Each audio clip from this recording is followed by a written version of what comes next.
Okay, I know this sounds like one of those stories that starts with a moan and ends with a mortician, but I swear, no one died. Except maybe his ego. It was late.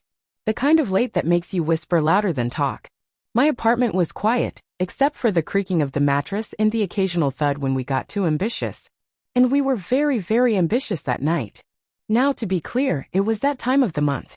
I had the little red dot marked on my calendar, and I'd even joked about it earlier, something like, "We're gonna need a red flag warning before we do anything crazy."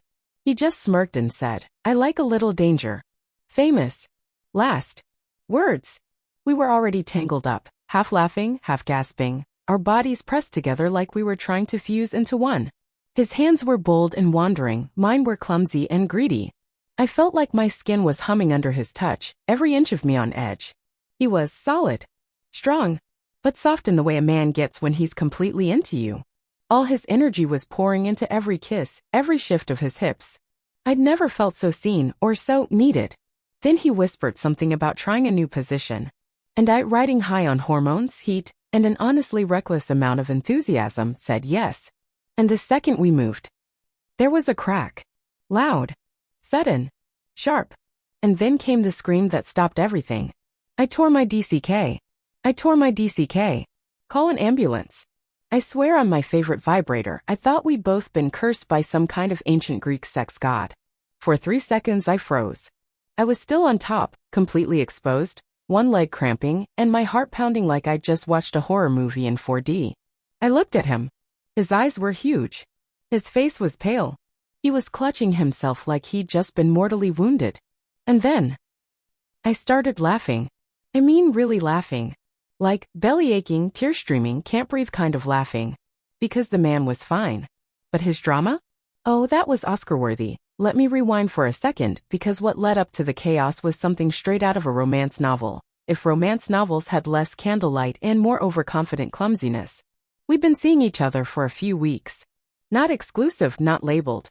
Just intense. He was that guy who walks into a room and makes it warmer. The one who laughs with his whole body, like he wants you to feel it in your spine. And when he touched me, God, it was like my skin had been waiting for him. He liked that I was messy emotionally, not just my kitchen. I didn't hide that I cried during commercials or that I overanalyzed texts. And he never once flinched when I told him, bluntly, I'm on my period, and I still want you. Instead, he leaned in and whispered, I don't care. I just want all of you. And I melted. That night, there was nothing gentle about our connection. We were hungry. His mouth tasted like beer and something sweeter, maybe the tension we'd been building for days. He gripped my thighs like he was grounding himself. I wrapped my arms around him like I was afraid he'd disappear. I couldn't tell where I ended and he began. Every breath felt like a confession. Every shift of our bodies deepened the ache. The sheets were a mess. My hair was a mess. We were sweaty and tangled and breathless and laughing in between like it was all too much and not enough, all at once. He was in me. Not just physically, I mean he was inside my world, my chaos, my walls. And when he said, let's switch it up, I didn't even question it. I shifted. He moved. Then the crack. His scream. And now here I was, naked, stunned, and unable to stop laughing while he sat there clutching himself like I'd snap his soul in half. And the blood? Yeah. It wasn't his. But try explaining that to a man who thought his favorite organ had just been decommissioned. He wouldn't move. Still hunched over, still clutching himself, still muttering things like, oh God. It's broken. I felt it. I heard it.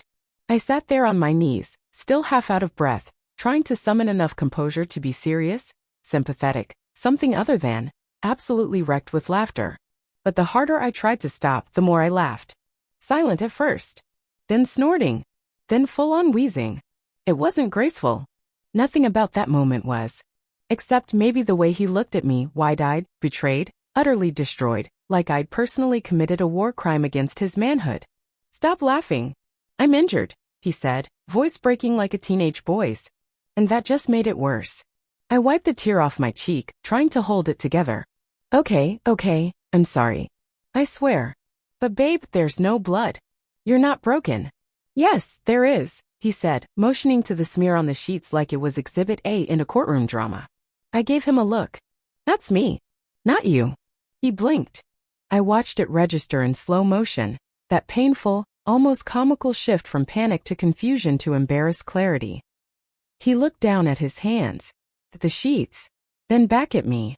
You're a hoe. Right. Right. The silence that followed was rich. Like, we will never forget this for as long as we live rich. He let go of himself and leaned back against the headboard, his expression somewhere between shell-shocked and sheepish.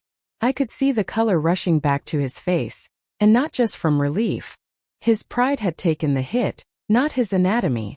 I crawled up next to him, still biting my lip to keep from laughing again. So, should I cancel the ambulance? He shot me a glare, but there was a twitch of a smile under it. You're evil. You're dramatic, I said, curling against his side. And there in that post-scream, post-sex, post-near medical emergency haze, we lay together, the air sticky with sweat, the sheets ruined, the moment unforgettable. But something about it felt realer than before. Because somehow we'd gone from passion to panic to pure ridiculous truth. And we were still here. Still wrapped up in each other. Still us. After the blood, the scream, the supposed trauma, there was quiet.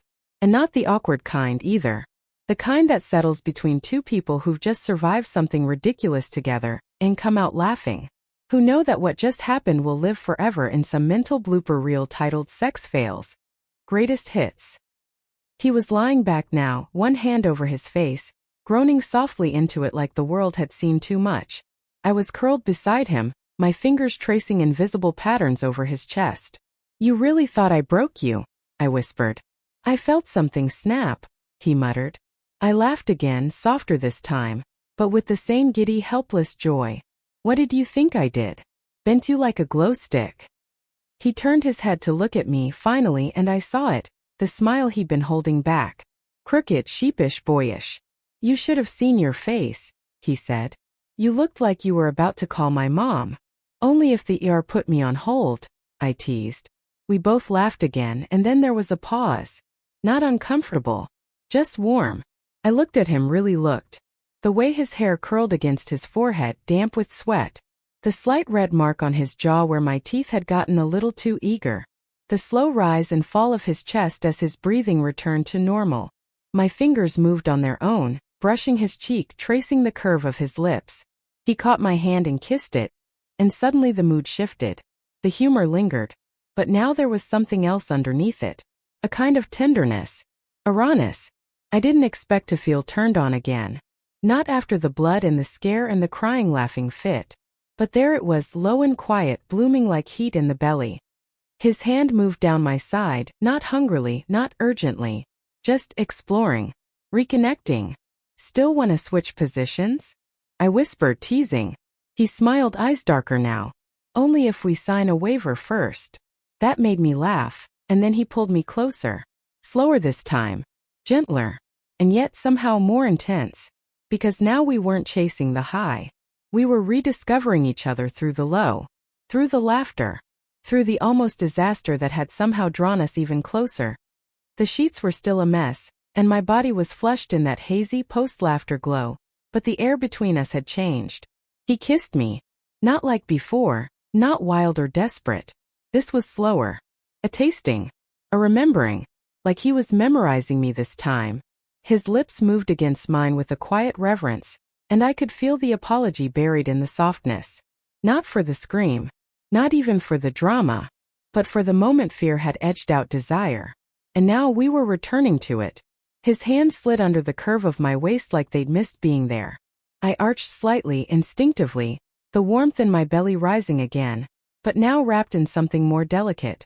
A thread of trust. A shared inside joke. A secret only our bodies understood. We didn't speak. Just breath. Skin. Fingertips. And a slow rhythm that felt like a secret we were building together. Every inch he touched sparked something in me. Not like a fire, but like a slow burn under the surface. My thighs trembled, but not from urgency. From the ache of anticipation. Of being seen. Of being wanted, even when I was messy and bleeding and laughing so hard I couldn't breathe. He kissed the hollow beneath my collarbone. My shoulder. My ribs. Each one like a word he couldn't quite say out loud. And I let myself melt into it. The vulnerability. The ridiculousness. The softness. I let go of the part of me that apologized for being too much, too emotional, too chaotic, too loud, too real. And he held me like that version of me was the only one he wanted. Our bodies moved together again. Not frantically this time, but slowly, rhythmically, like we were syncing breath to breath, heartbeat to heartbeat. I pressed my forehead to his and whispered, half laughing, "Promise me if you think something snaps again, you'll just check first?" He chuckled low in his throat. "Promise." Then he pulled me closer, and we fell into something quieter than passion but deeper. A kind of intimacy that didn't need words. Afterward, we just laid there, tangled up in each other, skin still slick with sweat, his heartbeat steady under my cheek. The apartment had gone quiet again. Not the nervous quiet from before. This was a different kind. The kind that comes after a storm, when everything's still wet and glittering and a little stunned. He was tracing slow circles on my back, and I could tell he was thinking about it. The scream, the crack, the drama. "Hey," he whispered. "Yeah, I think I might actually be emotionally scarred." I looked up at him, eyes wide, lips twitching. "You screamed like I'd cut it off with a butter knife." He groaned, dragging a pillow over his face. "Stop reminding me." I panicked. "You performed," I corrected. "Honestly, you missed your calling. Broadway would have eaten that up."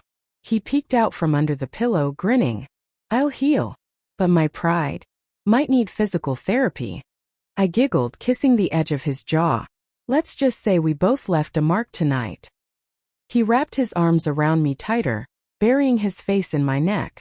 "I'm never gonna live this down, am I?" "Oh, definitely not," I whispered. "But I kinda love you more for it." The words slipped out before I could stop them, and the second I said it, I froze. He did too. The air thickened, not in fear, but in that almost sacred way that happens when something real gets accidentally revealed. He lifted his head, eyes locking on mine. "You love me?" he asked, voice softer than I'd ever heard it. I swallowed. "Maybe a little. Maybe a lot. Maybe since before you screamed bloody murder on my bed." And then, his mouth curved into that lopsided smile I'd started to crave. "Well," he said, brushing his fingers along my cheek, "if that's what it takes to get you to say it, maybe snapping my imaginary dick wasn't such a tragedy after all." I burst out laughing again, burying my face in his chest, both mortified and delighted. That night I learned something important. Sex can be hot, messy, terrifying, and hilarious. But when you find someone who can survive the panic, the blood, the drama, and still want to hold you afterward, you might just have found something real.